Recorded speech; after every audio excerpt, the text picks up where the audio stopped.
दोस्तों, बिहार में मोदी ने आखिरकार अपना वो ट्रम्प कार्ड चल दिया जो अब तक बचा कर रखा था।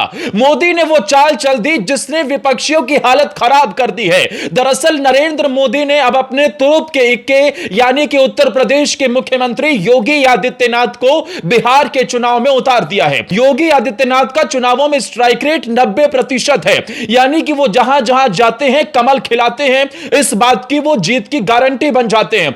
और दोस्तों, बिहार में इस बार योगी के कंधों पर ऐसी जिम्मेदारी सौंपी गई है जो खुद मोदी के लिए टेढ़ी खीर साबित होती, लेकिन योगी आदित्यनाथ पर यह भरोसा जताया गया है। दरअसल योगी आदित्यनाथ की रैली इस बार बिहार में सीमांचल के जिलों में ज्यादा से ज्यादा रखी जाएगी। वही सीमांचल का जिला जहां पर मुस्लिम वोट बैंक की आबादी ज्यादा बताई जाती है और वहां AIMIM जैसी पार्टी भी 2020 का चुनाव जीत गई थी, यानी कि वहां मुस्लिम मतदाता कहीं ना कहीं प्रभावी साबित होते हैं। लेकिन दोस्तों, अगर उत्तर प्रदेश के मुख्यमंत्री योगी आदित्यनाथ ने वहां हिंदुओं को एकजुट कर लिया तो मुस्लिम आबादी कुछ भी नहीं बिगाड़ पाएगी और आखिरकार बिहार में सीमांचल भी बीजेपी के कब्जे में चला जाएगा। दोस्तों, इस वक्त बिहार में चुनावी समीकरण को देखते हुए सभी पार्टियों ने अपनी अपनी तैयारियां तेज कर दी हैं। चुनावी तारीखों के ऐलान के बाद पार्टियां पूरी ताकत झोंक रही हैं।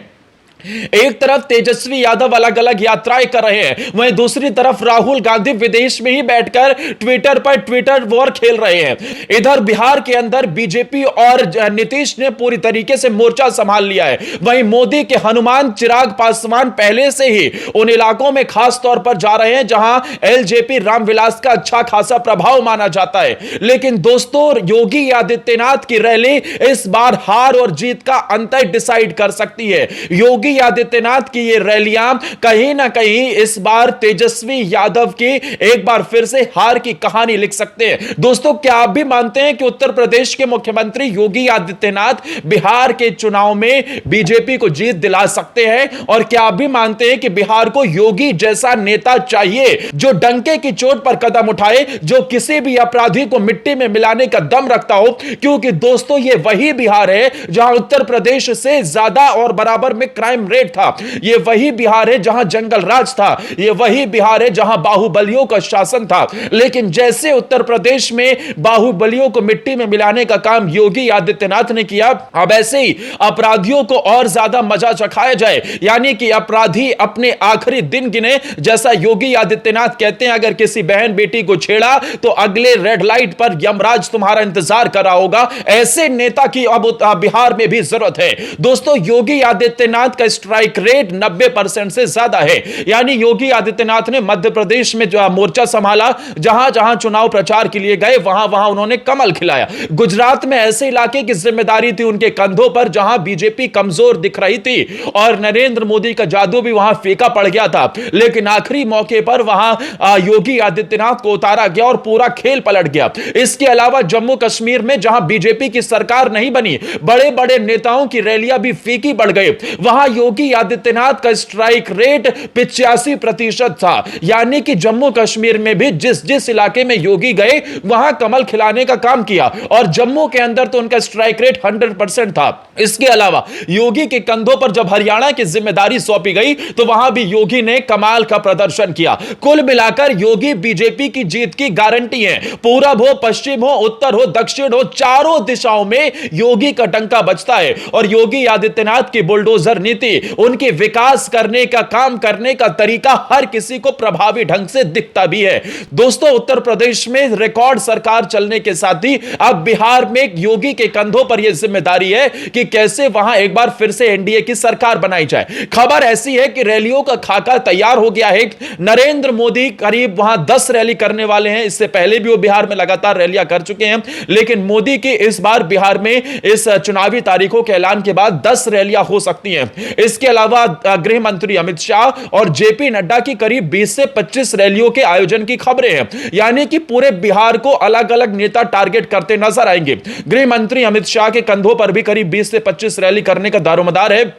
वहीं अलग अलग राज्यों के मुख्यमंत्री भी मोर्चा संभालते नजर आएंगे और ऐसे में योगी आदित्यनाथ को 10 रैलियां करनी है। अब उनके स्थल जो है वो चिन्हित किए जा रहे हैं, लेकिन खबर ऐसी है कि योगी सीमांचल में ज्यादातर रैलियां करते नजर आएंगे। सीमांचल वो इलाका है जहां लोगों ने गुंडाराज, जंगलराज देखा है, जहां माफियाओं का बोलबाला था, जहां मुस्लिम वोट बैंक अभी भी डिसाइडर फैक्टर होता है। वहां योगी आदित्यनाथ की रैली करवाकर बीजेपी का साफ संदेश है, हिंदुओं को बंटने नहीं देना है, एकजुट करना है और उनका वोट एक साथ बीजेपी को पड़ना है, यही कोशिश है। वहीं दूसरी तरफ बिहार में दोस्तों महागठबंधन में सीट बंटवारे को लेकर ही अभी खींचतान मची हुई है। खबर ऐसी है कि कांग्रेस और आरजेडी के बीच में सीटें डिसाइड नहीं हो पा रही है कि आखिर किसे कितनी सीटें मिलेंगी, क्योंकि एक तरफ वीआईपी है, वीआईपी पार्टी के जो मुखिया मुकेश सहनी कह रहे हैं कि मुझे उप मुख्यमंत्री पद चाहिए, मुझे 40 सीटें चाहिए। अब ऐसे में तेजस्वी यादव इन्हें कैसे साधते हैं, यह देखने वाली बात होगी।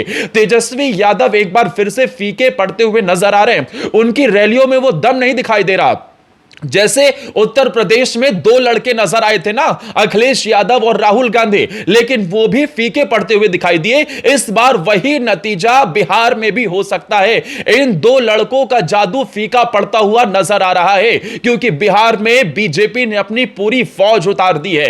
एक तरफ नीतीश कुमार के काम है, दूसरी तरफ बिहार में केंद्र सरकार के किए गए योजनाओं का प्रभाव है और इसी के चलते बिहार में एक बार फिर से एनडीए की सरकार बन सकती है। तमाम ओपिनियन पोल भी यह दावा करने वाले हैं। लेकिन दोस्तों सबसे बड़ी बात है योगी आदित्यनाथ का चुनावी मैदान में उतरना। अब तक योगी ने एक भी वहां रैली नहीं की है, लेकिन आप बिहार की जनता से पूछेंगे तो लोग यही कहते हैं कि हमें बिहार में भी योगी जैसा मुख्यमंत्री चाहिए, क्योंकि योगी आदित्यनाथ डंके की चोट पर फैसला लेना जानते हैं। उत्तर प्रदेश के अंदर उन्होंने अतीक को मिट्टी में मिलाया, मुख्तार का काम तमाम कर दिया, बड़े बड़े माफियाओं को घुटनों पर ला दिया। आज की डेट में अगर कोई अपराधी अपराध करता है तो उसे अगले ही मोड़ पर पुलिस उसका इंतजार कर रही होती है। यह वही पुलिसिंग सिस्टम है दोस्तों जो कभी अखिलेश यादव के राज में फीका पड़ता हुआ और घुटनों पर आया हुआ दिखता था, जो माफियाओं को भी साहब साहब करके बुलाया करते थे। लेकिन आज ये वही पुलिस है जिसने अब मिट्टी में मिलाने का काम शुरू कर दिया। यानी कि योगी मॉडल अब बिहार में भी कारगर साबित होता हुआ दिखेगा और योगी मॉडल अब वहां भी चलने वाला है। दोस्तों उत्तर प्रदेश के मुख्यमंत्री योगी आदित्यनाथ को उतारना बिहार में बीजेपी के लिए डिसाइडिंग फैक्टर हो सकता है, क्योंकि योगी आदित्यनाथ जीत की गारंटी बनकर आते हैं। वैसे उत्तर प्रदेश के मुख्यमंत्री की रैली को लेकर आप क्या कहना चाहेंगे? क्या आप भी मानते हैं कि योगी आदित्यनाथ बिहार में लोकप्रिय हैं और उनके रैली करने से बीजेपी को बहुत ज्यादा फायदा हो सकता है? कमेंट कर जरूर बताइएगा।